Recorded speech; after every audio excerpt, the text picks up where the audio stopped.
जोहार, मैं आनंद कुमार और आप देख रहे हैं जनमन की बात। दोस्तों, 2 दिन इंटरनेट ने खूब परेशान किया। वीकेंड का समय, इंटरनेट भी नहीं। और आज तो हाईकोर्ट ने सरकार को डांटा भी कि महीने में 5 दिन परीक्षा लेंगे तो क्या 5 दिन इंटरनेट बंद रखेंगे।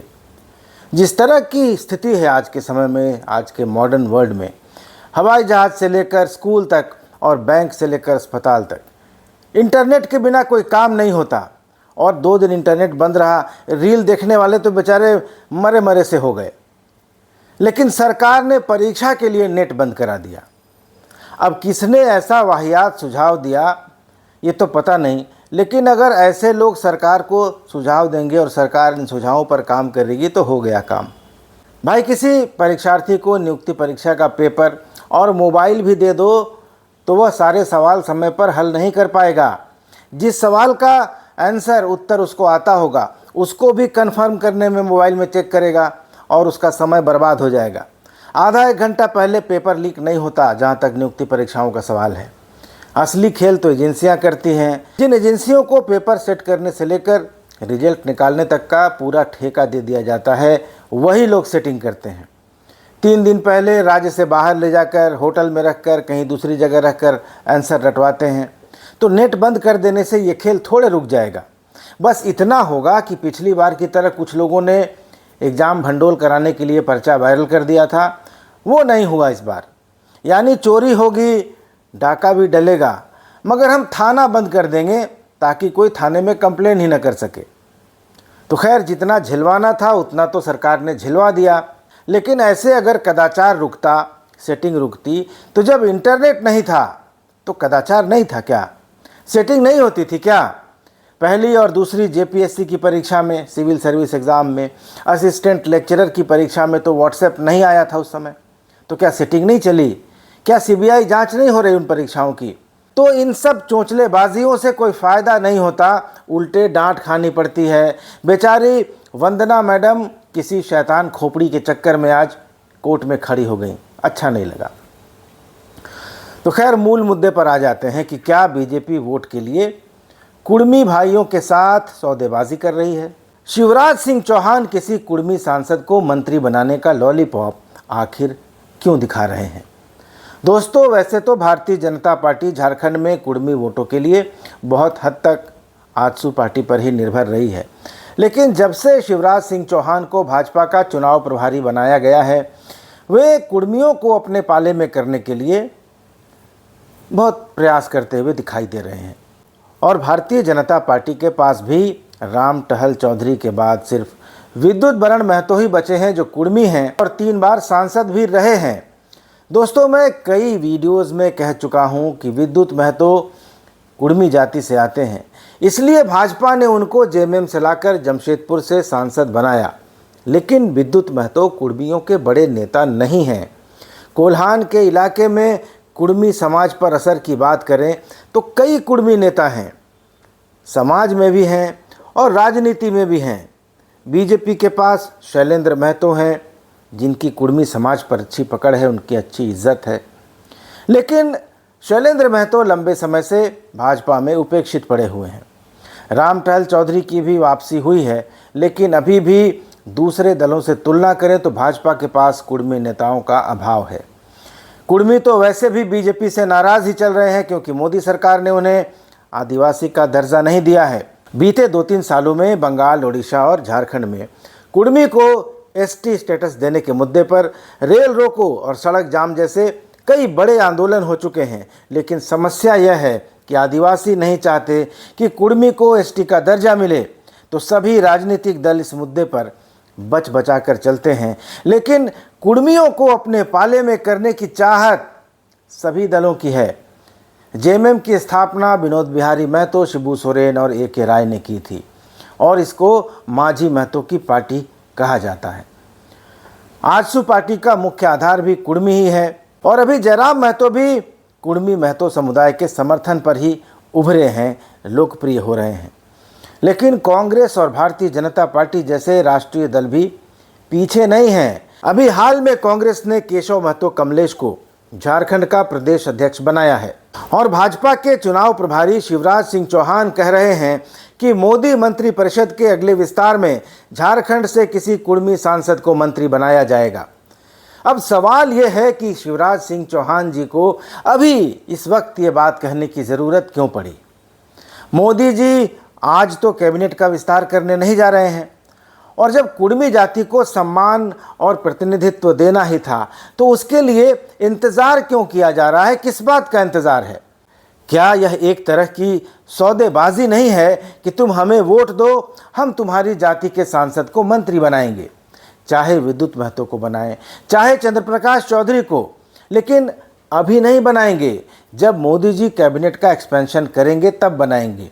यानी महतो जी पहले आप लोग वोट दीजिए, उसके बाद मंत्री पद लीजिए, नहीं देंगे तो नहीं मिलेगा।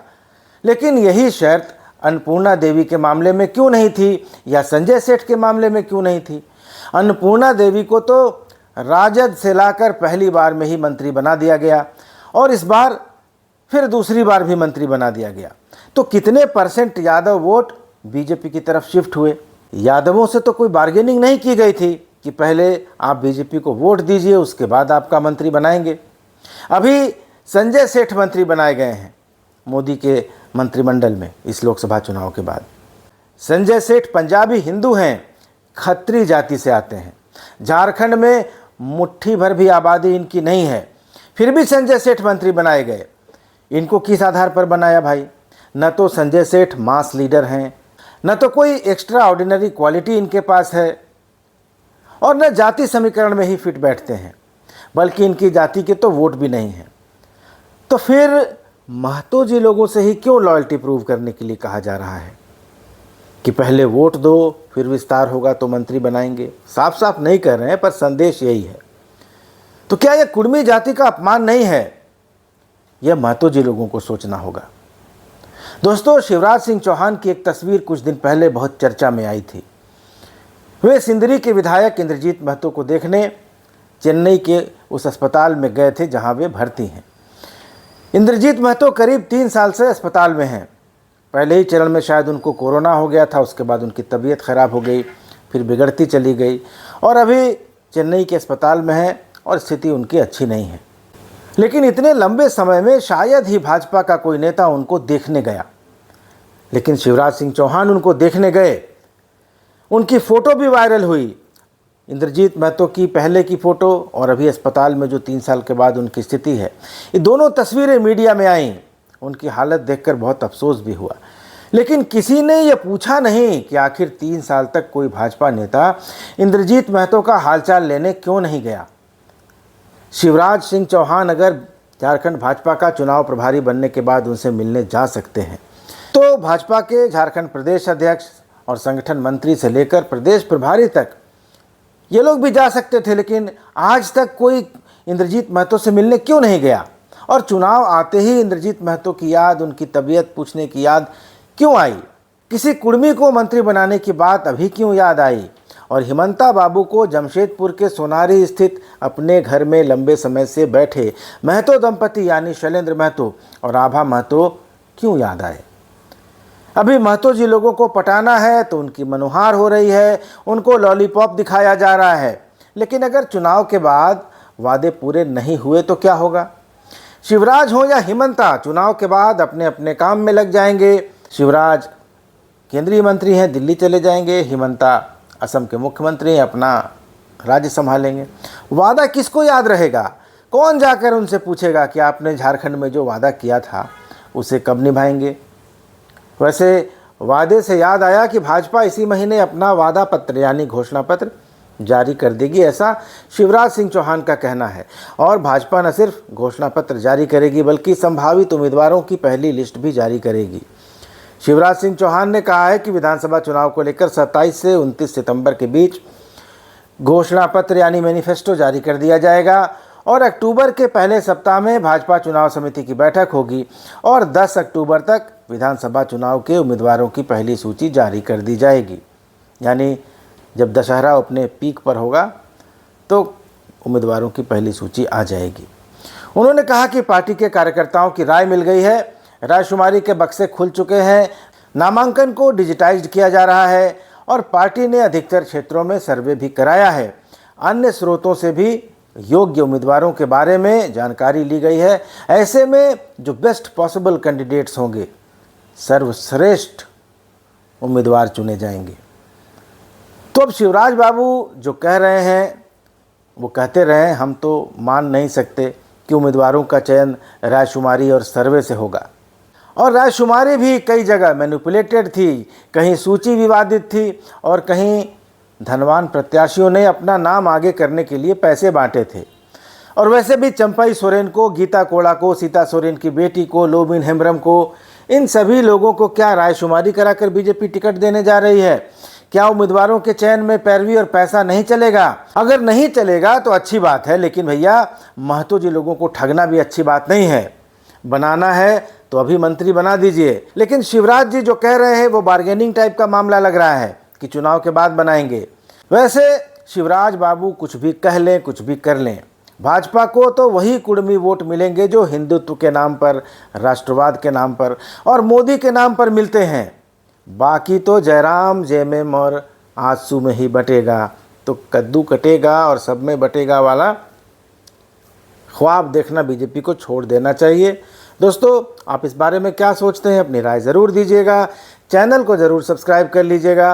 वीडियो में QR कोड दिख रहा है। अगर आप मदद करना चाहते हैं, सहयोग देना चाहते हैं चैनल को, तो दे सकते हैं। चैनल को ज्वाइन भी कर सकते हैं। धन्यवाद। नमस्कार।